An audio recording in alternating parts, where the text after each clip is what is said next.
ولقد بوأنا بني إسرائيل مبوأ صدق ورزقناهم من الطيبات فما اختلفوا حتى جاءهم العلم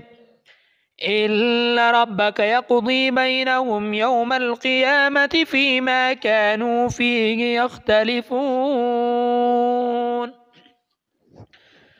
فإن كنت في شك مما أنزلنا إليك فاسأل الذين يقرؤون الكتاب من قبلك لقد جاءك الحق من ربك فلا تكونن من الممترين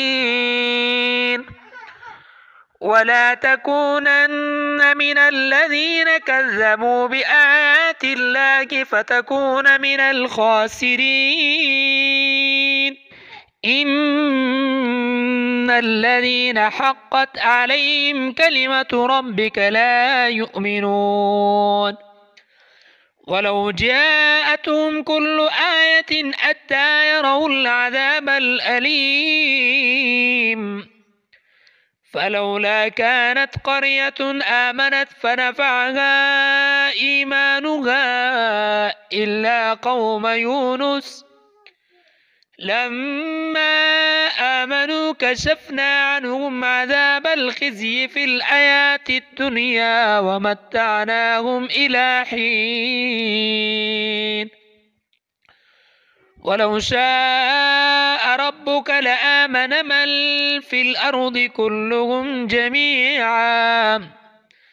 أفأنت تكره الناس حتى يكونوا مؤمنين وما كان لنفس أن تؤمن إلا بإذن الله ويجعل الرجس على الذين لا يعقلون. قل انظروا ماذا في السماوات والأرض وما تغني الآيات والنذر عن قوم لا يؤمنون فهل ينتظرون إلا مثل أيام الذين خلوا من قبلهم قل فانتظروا إني معكم من المنتظرين ثم ننجي رسلنا والذين آمنوا كذلك حقا علينا ننجي المؤمنين.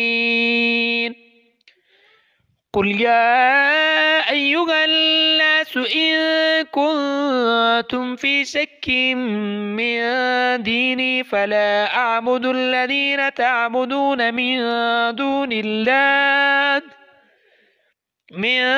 دون الله ولكن أعبد الله الذي يتوفاكم وأمرت أن أكون من المؤمنين وأن أقم وجهك للدين حنيفا ولا تكونن من المشركين ولا تدع من دون الله ما لا ينفعك ولا يضرك فإن فعلت فإنك إذا من الظالمين. وإن يمسسك الله بضر فلا كاشف له إلا هو وإن يردك بخير فلا راد لفضله يصيب به من يشاء من عباده وهو الغفور الرحيم. قل يا أيها الناس قد جاءكم الحق من ربكم فمن اهتدى فإنما يهتدي لنفسه ومن ضل فإنما يضل عليها وما أنا عليكم بوكيل واتبع ما يوحى إليك واصبر حتى يحكم الله وهو خير الحاكمين.